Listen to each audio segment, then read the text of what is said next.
안녕하세요. 영등포교회 박용남 형제입니다. 교회사 개관 발표하도록 하겠습니다. 교회사는 초대교회 시대, 그리고 중세교회 시대, 근세교회 시대, 현대교회 시대 4개로 나눌 수 있는데요.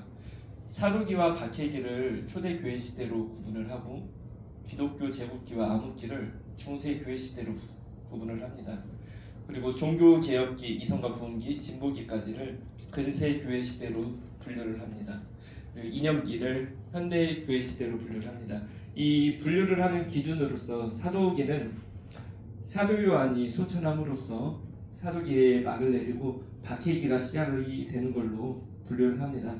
박해는 사도기 때부터 계속 이어져 왔던 것인데, 이제 사도기와 박해기를 구분하는 것을 사도가 사라지고 나서부터로 구분해서 그렇게 구분을 하게 됐습니다. 그리고 기독교 제국기는 밀라노 칙령 313년의 밀라노 칙령을 통해서 이제 교회가 박해를 벗어나게 되는데요. 그것으로부터 기독교 제국기로 분류를 합니다. 기독교 제국기에서 암흑기로 넘어가는 것은 그레고리 1세가 즉위를 하면서부터고, 종교개혁은 마틴 루터 종교개혁으로부터, 그리고 종교개혁과 이성과 부흥기를 구분하는 것은 베스트팔리아 조약을 통해서 구분을 합니다. 그리고 이성기와 진보기는 프랑스 대혁명을 통해서 분류를 합니다. 그리고 이념기로 분류하는 것은 이제 2차 세계대전을 기준으로 분류를 하게 됩니다. 그러면은 사도기부터 이념기까지 있었던 주요 사건들을 조금 말씀을 드리고자 합니다. 초대교회 사도기에는 신약 성경이 완성이 됐습니다.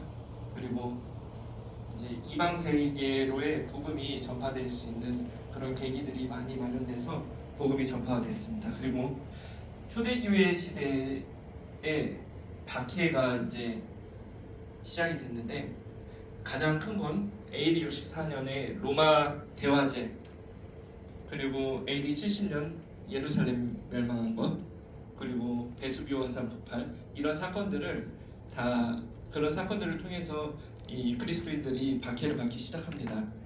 그리고 가장 결정적인 것은 도미티아누스가 황제를 숭배하라고 했는데, 그리스도인들은 황제를 숭배할 수 없었기 때문에 더욱더 박해를 받게 되고 순교를 당하게 됩니다. 근데 이들이 순교를 당하는데 순교를 지향하는 성향을 끼치게 됩니다. 순교를 지향함으로써 하늘나라를 더 소망하게 되는 그런 일들이 벌어지게 되는데요. 그래서인지 그리스도인들의 수는 점점 더 늘어나게 됩니다. 사도 요한이 소천하고 나서 이제 사도들로부터 가르침을 받은 이제 사도들의 제자들을 이제 아버지의 역할을 한다고 해서 그 사람들을 교부라고 칭하게 되는데, 어거스틴이나 암브로스 같은 유명한 교부들이 일어나게 됩니다. 또 이때는 기독교에 대해서 변증하는 변증가들이 많이 일어나게 되고요. AD 313년 밀라노 칙령에 따라서 이 박해가 종식이 됩니다. 그래서 기독교 제국기로 넘어가게 되는데요. 기독교 제국기에는 기독교를 인정하게 되는 거죠. 그리고 박해하는 것을 포기하게 되는 거고, 콘스탄틴 황제가 감독들을 초청해서 니케아 공의회를 열고, 데오도시우스 황제는 자기 이 기독교를 국교로 선포를 하게 되면서 국가교회가 탄생하게 됩니다. 근데 이 데오도시우스 황제가 395년에 죽고 나서부터 로마가 동쪽과 서쪽으로 분리가 되게 됩니다. 근데 이제 이 서로마가 서고트족이라고 하죠. 그 게르만족이 로마를 약탈하고 훈족이 침입을 해오면서 서로마 제국이 AD 476년에 멸망하게 됩니다. 이 서로마 제국이 하나의 제국이 멸망하면서 이 게르만족들이 들어와서 세운 나라들이 생성이 되는데, 그 중에 이제 가장 프랑크 왕국이 이제 유럽의 중심이 됐고, 이 프랑크 왕국이 나중에 쪼개져서 프랑스, 독일, 그리고 신성 로마 제국이 되게 됩니다. 이렇게 되면서 교회가 서로마 제국이 멸망해서 황제가 없어졌는데, 이제 사회의 질서를 유지하는 역할을 교회가 하게 되는 거죠. 그러고 나서부터는 이제 암흑기로 넘어가게 됩니다. 암흑기는 장만치 1000년이 넘습니다. 암흑기는 그레고리 1세가 즉위하면서부터 이 사람은 이제 수도원장 출신이었고 정치가였고 행정가였습니다. 그리고 교회 지도자였고 신학자였기 때문에 스스로를 전 세계의 교황이라고 불렀습니다. 그러면서 이제 교황이라는 말이 나오기 시작했는데요. 이 아까 서고트족이 서로마 제국으로 쳐들어오면서부터 이교의 교리들이 많이 같이 들어오게 됐는데요. 그때 들어온 교리들을 이제 이 그레고리 1세가 정리를 합니다. 그로부터 나오는 것이 연옥설, 행위구원설 이런 것들이 나오게 됐는데 그렇기 때문에 교회가 암흑기라고 불리우게 된 겁니다. 이때 이제 암흑기에 교회가 타락하고 이런 것들을 수도원 운동을 통해서 조금 회복해보고자 하는 일들이 벌어지는데 이 수도원 운동 역시 부가 축적되고 또 수도사가 되는 길이 신분 상승의 통로가 되면서 부패하고 타락하는 일들이 반복하게 됩니다. AD 622년 무슬림이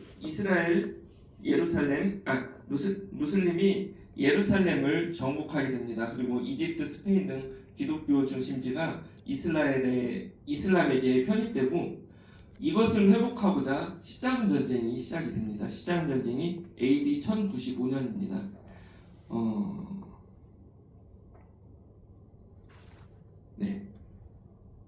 이 암흑기에는 로마 카톨릭이 부패하고 이제 교리적으로 타락했기 때문에 그거에 대해서 반박하는 마르틴 루터의 종교 개혁이 일어나게 되는데요.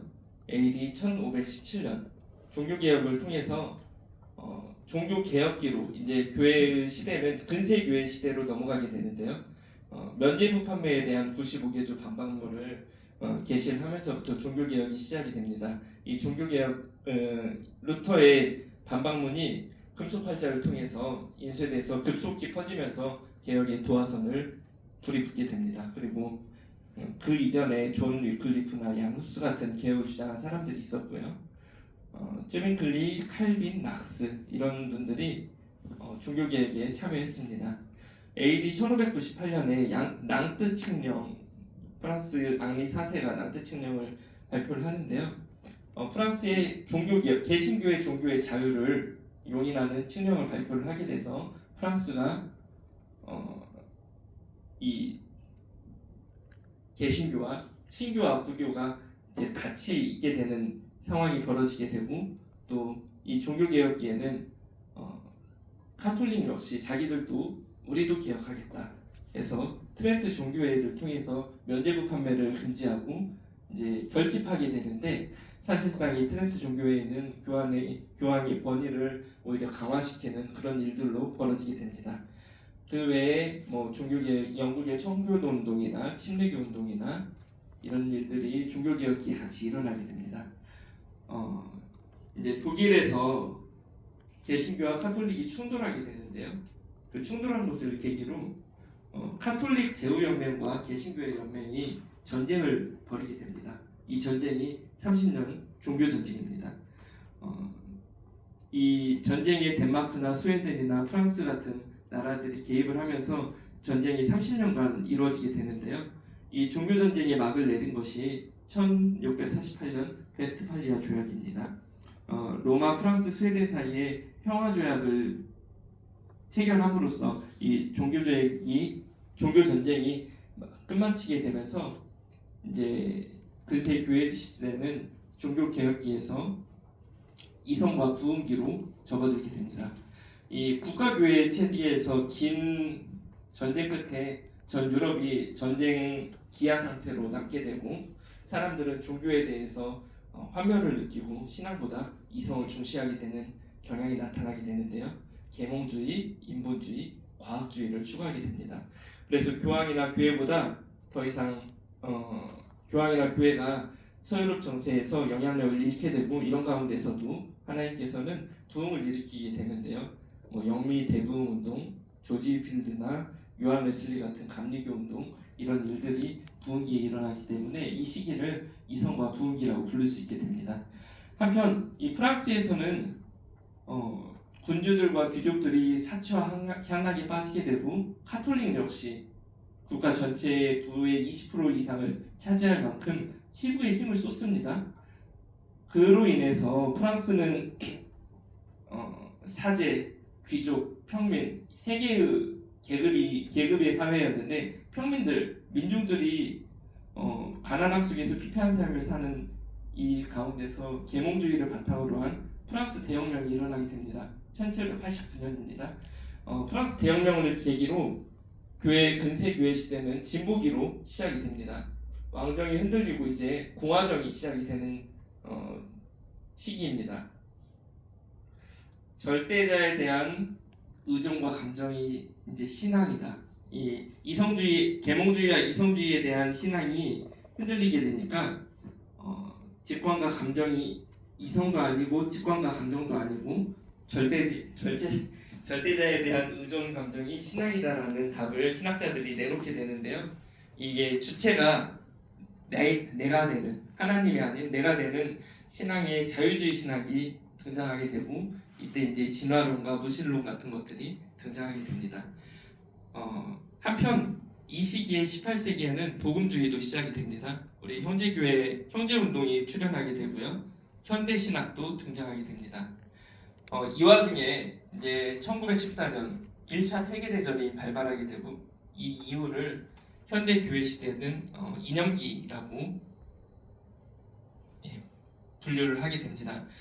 1차 세계대전 이후에 공산진영에서는 종교자유를 박탈하고 교회는 지하로 숨어들게 되죠. 그리고 러시아 혁명을 통해서 공산주의 정권이 수립이 되고 교회를 박해하기 시작합니다. 공산주의가 확산이 되고 2차 세계대전 1939년 2차 세계대전이 일어나게 되는데 이로 인해서 공산주의와 민주주의 진영의 전쟁이 긴 전쟁을 끝에 냉전 시대가 돌입하게 됩니다. 나라에서 하나님에 대한 것들은 사라지고 이제 이념의 대립만 남아있는 상태가 도래하게 되는데요. 이로부터 이제 포스트 모더니즘이 생겨나게 되고 이제 포스트 모더니즘은 절대의 진리를 부정하는 다극화 현상인데요. 유일하신 하나님과 유일한 구원의 길을 전하는 기독교에서는 이 복음 전파가 굉장히 어려운 시기가 되었습니다. 네, 이상입니다.